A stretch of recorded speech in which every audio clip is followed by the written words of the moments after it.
इस्लाम के समझने के लिए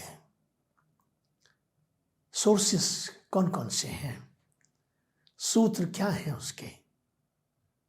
सबसे पहला सूत्र कुरान है दोस्तों, जिसको हम कुरान करीम कहते हैं। 23 वर्षों में थोड़ा थोड़ा करके ये कुरान मोहम्मद साहब सल्लल्लाहु अलैहि वसल्लम, जो अल्लाह के आखिरी रसूल हैं, नबी हैं, पैगंबर हैं, थोड़ा थोड़ा करके उन पर रिवील हुआ है, उन पर नाजिल हुआ है, उन पर उतरा है। किसी भी कुरान के वर्ष को, उसकी आयत को अब उसके अगर परिपेश और संदर्भ से अलहदा कर देंगे तो दोस्तों आप तक सही व्याख्या नहीं पहुंचेगी। और ये वो बुनियादी बिंदु है जिसकी वजह से बहुत सारी आयात को लेकर बड़ी भारी भ्रांतियां पैदा हुई हुई हैं और बड़ी भारी गलतफहमियां पैदा हुई हुई हैं। इस्लाम में बुनियादी सूत्र, प्राइमरी सोर्स एक नहीं है दोस्तों, दो हैं। कुरान नंबर 1 और प्रॉफिट मोहम्मद सल्लल्लाहु अलैहि वसल्लम। आपका जीवन, आपकी जीवनी, आपके कथन और आपकी नसीहतें, आपकी बताई हुई बातें और आपके द्वारा दी गई कुरान की और इस्लाम की व्याख्या। भाई और बहनों, पिछले एपिसोड में इस्लाम के परिपेश में मैंने एक व्याख्या आपके बीच में रखी थी। मैं समझता हूं कि उसने अवश्य आपको इस्लाम धर्म को समझने में सहायता की होगी। आइए उसी चर्चा को आगे बढ़ाते हैं। जब हम इस्लाम की बात करते हैं तो हमें यह भी समझना चाहिए कि इस्लाम को समझने के लिए, उसको जानने के लिए वो कौन से सूत्र हैं जिनको पढ़े बिना, समझे बिना शायद इस्लाम को समझना संभव ही नहीं है।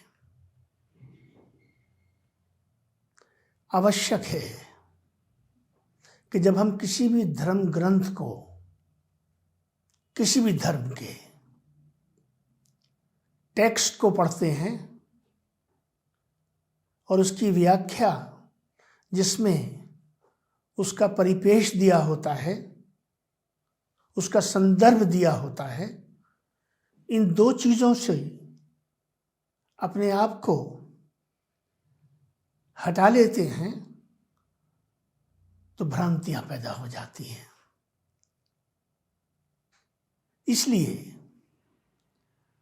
धर्म को समझने के मामले में याद रखिए, चाहे आप वेदों को पढ़ें, उपनिषद को पढ़ें, गुरु ग्रंथ साहब को पढ़ें, बाइबल को पढ़ें, ओल्ड या न्यू टेस्टामेंट को पढ़ें, या फिर हमारे कुरान को पढ़ें, या और दूसरे सूत्रों को जिनकी मैं आपसे बात करने वाला हूं, उनके संपर्क में आए तो इन दो बिंदुओं का विशेष तौर पर संज्ञान लें, उनका ध्यान रखें, क्योंकि उसके बिना भ्रांति पैदा हो जाती है। आइए अपनी बात को आगे बढ़ाते हैं। इस्लाम के समझने के लिए सोर्सेस कौन कौन से हैं, सूत्र क्या हैं उसके। सबसे पहला सूत्र कुरान है दोस्तों, जिसको हम कुरान करीम कहते हैं, जिसके जरिए से हम अल्लाह की रहमत को पा सकते हैं, उसके करम को पा सकते हैं। उसकी मोहब्बत को पा सकते हैं, उसके अपनेपन को पा सकते हैं, जिसको कुरान हकीम भी कहते हैं। एक ऐसी पुस्तक जिससे गिरह खुलती है, जिससे विचारों को व्याख्या मिलती है, नए आयाम मिलते हैं, समझ को विस्तार मिलता है, संदर्भ और परिपेश मिलता है। और भी कई नाम हैं, लेकिन मैं अपनी बात को यहीं तक रखूंगा। तो पहला है कुरान। अब कुरान के बारे में एक बहुत ही ऐसा बिंदु जिसको बिना समझे अगर आप कुरान को पढ़ेंगे या उसका संज्ञान लेंगे, तो अगर आप कहीं बहक जाएं, भटक जाएं या फिसल जाएं, तो इसमें कोई बड़ी बात ना होगी। 23 वर्षों में थोड़ा थोड़ा करके ये कुरान मोहम्मद साहब सल्लल्लाहु अलैहि वसल्लम, जो अल्लाह के आखिरी रसूल हैं, नबी हैं, पैगंबर हैं, थोड़ा थोड़ा करके उन पर रिवील हुआ है, उन पर नाजिल हुआ है, उन पर उतरा है। कैसे उतरता था?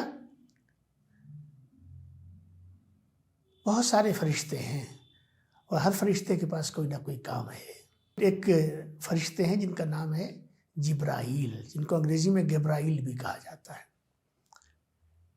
ये वो एंजल हैं, फरिश्ते हैं, जो अल्लाह की बात को अल्लाह के रसूल पर जाहिर करते हैं, उनको बताते हैं, उनको पढ़ाते हैं, उनको समझाते हैं और उनको याद कराते हैं। इस तरह अगर मैं हिंदी भाषा में कहूँ तो इस तरह से ईश्वर वाणी फरिश्ते जिब्राइल के माध्यम से अल्लाह के रसूल के दिल और सीने में इस तरह उतारे जाते हैं कि वो वहाँ पर उनकी मेमोरी में आ जाते हैं, उनकी याददाश्त में आते हैं, और फिर वो इंसानियत को के सामने उनको रखते हैं। तो थोड़ा थोड़ा करके कुरान नाजिल होता है। लेकिन अगर आप इस किसी भी कुरान के वर्ष को, उसकी आयत को, अब उसके अगर परिपेश और संदर्भ से अलहदा कर देंगे तो दोस्तों आप तक सही व्याख्या नहीं पहुंचेगी। और ये वो बुनियादी बिंदु है जिसकी वजह से बहुत सारी आयात को लेकर बड़ी भारी भ्रांतियां पैदा हुई हुई हैं और बड़ी भारी गलतफहमियां पैदा हुई हुई हैं। मैं उन आयात की तरफ भी आऊँगा, लेकिन आज नहीं। आज तो मुझे बिंदुओं की बात करनी है, सूत्रों की बात करनी है। तो पहली बात है कि पहला सोर्स हमारा, पहला जो सूत्र है, बुनियादी सूत्र है, वो कुरान है। कुरान क्या हुआ? कुरान अल्लाह का कलाम है, ईश्वर वाणी है, थ्योरी है। थ्योरी प्रैक्टिकल मांगती है, प्रैक्टिस मांगती है, उसकी लिविंग एग्जाम्पल मांगती है और मांगती है। इसलिए लॉजिक क्या कहती है, तर्क क्या कहता है? तर्क ये कहता है कि वो व्याख्या या वो संदर्भ या वो विषय या वो बात जो कहीं अपना प्रैक्टिकल नहीं रखती, कि उसको आचरण में, आकार में, व्यक्तित्व में, अपनी शैली में, अपने आचार विचार में कैसे उतारा जाए, उसके लिए कोई बिंदु भी होना चाहिए और उस बिंदु का कोई केंद्र भी होना चाहिए। इसलिए वो पैगंबर आते थे और यही काम पैगंबर साहब कर रहे हैं, आपके जरिए हो रहा है। जैसा मैंने कहा कि वो पूर्ण हो रहा है। इसलिए जो सेकंड सोर्स है, जो दूसरा सूत्र है या सूत्रधार है, सूत्र क्या है कि प्रॉफिट की, मोहम्मद सल्लल्लाहु अलैहि वसल्लम की, आखिरी नबी की का जीवन है और उनकी जीवनी है, उनका रहन सहन है, उनका दिया हुआ विचार है, ये है। इसलिए जो दूसरा सूत्र है, यूं तो जब हम अंग्रेजी भाषा में बात करते हैं सोर्सेस की, तो हम 3 सोर्सेस की व्याख्या करते हैं दोस्तों। प्राइमरी, बुनियादी बिंदु, बुनियादी सूत्र। दूसरा होता है सेकेंडरी, सहायक, जो पहले का पूरक होता है, सेकेंडरी सोर्स। और तीसरा होता है डेफर्ड, जो ऊपर के दोनों को पूर्ण करता है। और तीनों एक दूसरे के साथ में ऐसे बंधे होते हैं कि तीनों को मिलाकर पूरी बात बनती है। इसलिए दूसरी बात जो मैं आपको बता रहा हूं वो ये है कि जो लिविंग एग्जाम्पल, जिसको हम अंग्रेजी में कहते हैं, यानी जीता जागता नमूना, जो बात कुरान में कही गई थ्योरी में, उस बात को लाया गया प्रॉफिट की जीवन में और उनकी जीवनी में, ताकि वो एक लिविंग एग्जाम्पल के तौर पे, एक जीवित व्याख्या के तौर पे मेरे और आपके सामने, पूरी इंसानियत के सामने इस तरह आ जाए कि उसको अपने जीवन में उतारा जा सके। इसलिए इस्लाम में बुनियादी सूत्र, प्राइमरी सोर्स एक नहीं है दोस्तों, 2 हैं। कुरान नंबर 1 और प्रॉफिट मोहम्मद सल्लल्लाहु अलैहि वसल्लम, आपका जीवन, आपकी जीवनी, आपके कथन और आपकी नसीहतें, आपकी बताई हुई बातें और आपके द्वारा दी गई कुरान की और इस्लाम की व्याख्या, ये दूसरा सूत्र है।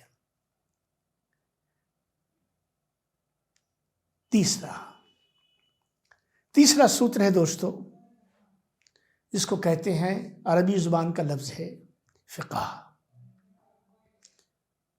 अंग्रेजी में उसको कहते हैं ज्यूरिस्प्रूडेंस, इस्लामिक ज्यूरिस्प्रूडेंस। यानी कुरान और प्रॉफिट मोहम्मद सल्लल्लाहु अलैहि वसल्लम से जो मिला, उसके आधार पर, उस ज्ञान के आधार पर एक ऐसा संवैधानिक व्याख्या तैयार की जाए जिससे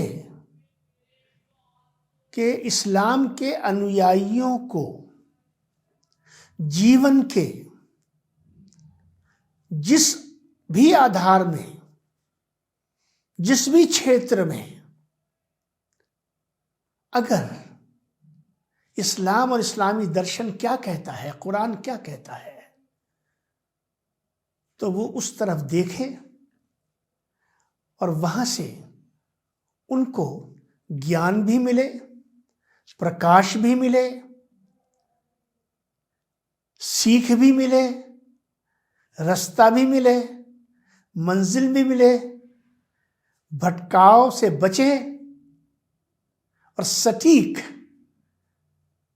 तरीके से, सटीक आधार से या आधार पर आगे बढ़ने के लिए रास्ता बन जाए। नमाज कैसे पढ़ें, रोज़ा कैसे रखें, पड़ोसी के साथ कैसे गुजारा करें, अच्छे शहरी कैसे बने, अच्छे इंसान कैसे बने, अच्छा व्यक्तित्व कैसे बनाएं। इन तमाम चीज़ों को, इबादत कैसे करें, रोज़मर्रा की ज़िंदगी कैसे गुजारें, इन सब चीज़ों को जो ज्ञान चाहिए, जो आधार चाहिए, जो शिक्षा चाहिए, वो हमें जूरिस्प्रूडेंस से मिलती है।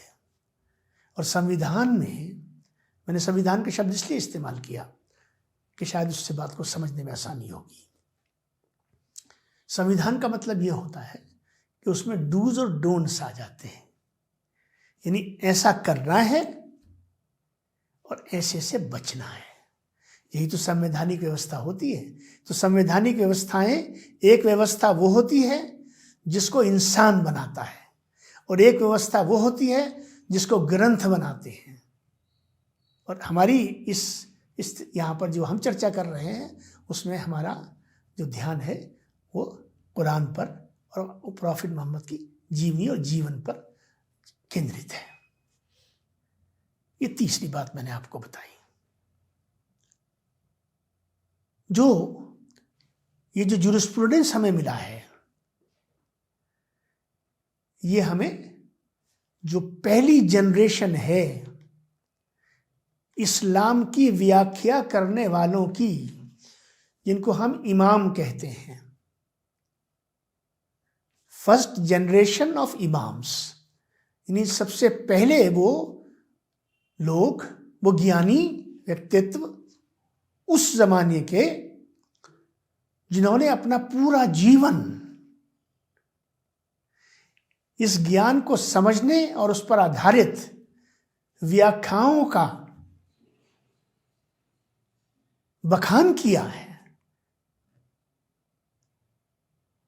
और प्रॉफिट की पूरी जीवनी को, उनके तमाम कथनों को इकट्ठा करके एक कलेक्शन के रूप में हमारे और आपके बीच में रखा है, और उस पर आधारित डूज और डोंट्स बनाए हैं। ये जरूरी नहीं है कि हर विषय एक पर्टिकुलर समय में पूर्ण हो जाए। परिस्थितियां बदलती रहती हैं, नई परिस्थितियां निर्माण होती रहती हैं।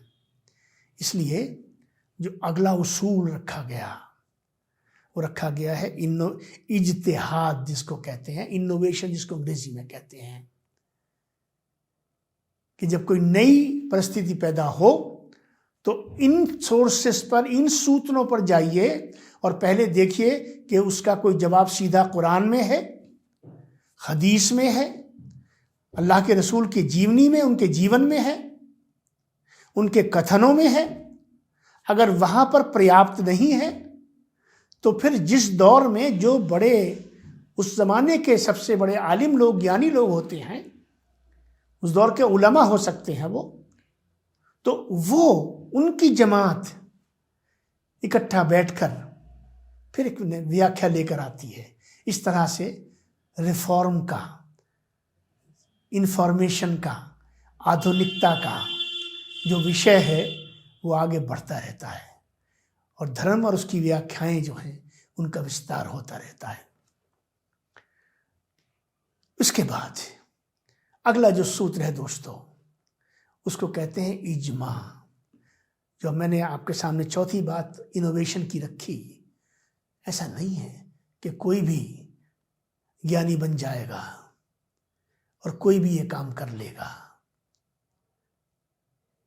इतनी छूट नहीं है, क्योंकि हर काम को हर व्यक्ति नहीं कर सकता।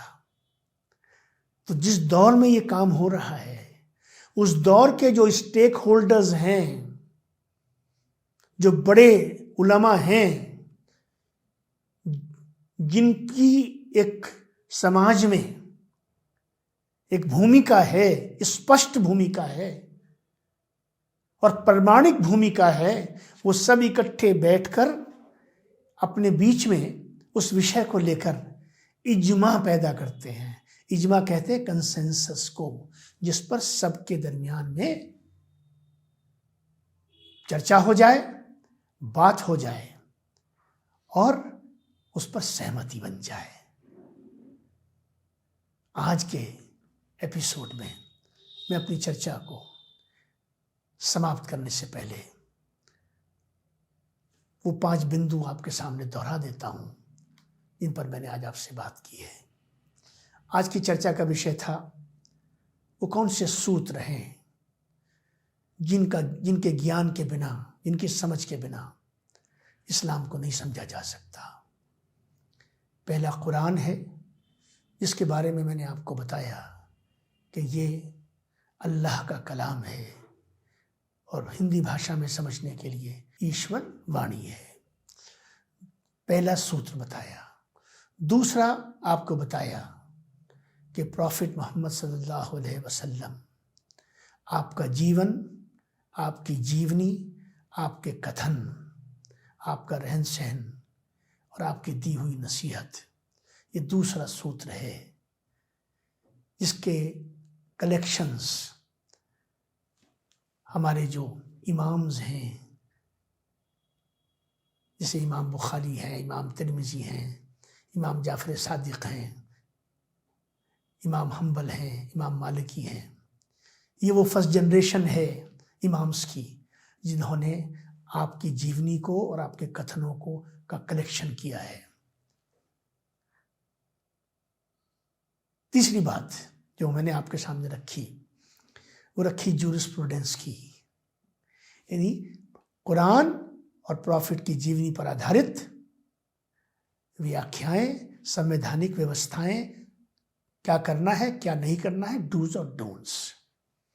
इसके बाद मैंने आपको बताया कि ऐसी स्थितियां जिनमें सीधे समाधान नहीं है या व्याख्या नहीं है, उसके लिए इनोवेशन का रास्ता, इज्तिहाद का रास्ता बताया गया है। मगर उसके सूत्र क्या रहेंगे? कुरान रहेगा, प्रॉफिट की लाइफ रहेगी, उनके कथन रहेंगे और जो चीज़ें मैंने ऊपर बताई हैं। इसके बाद फिर हमने कहा आगे इज्मा, कंसेंसस, सहमति, आम्स। किसमें सहमति? उस दौर के उन उलमा के बीच में सहमति जिनकी प्रमाणिकता समाज में पर्याप्त है और जिस पर सबका विश्वास है। और ये 5 बातें आज की चर्चा में रही। इसी चर्चा को इसी प्रकार आगे बढ़ाते रहेंगे और फिर आगे चलकर इनमें से हर एक को पे कुछ प्रश्न खड़े करेंगे और उन प्रश्नों से चीज़ों को और खोलकर समझाने का प्रयास होगा। बहुत बहुत धन्यवाद।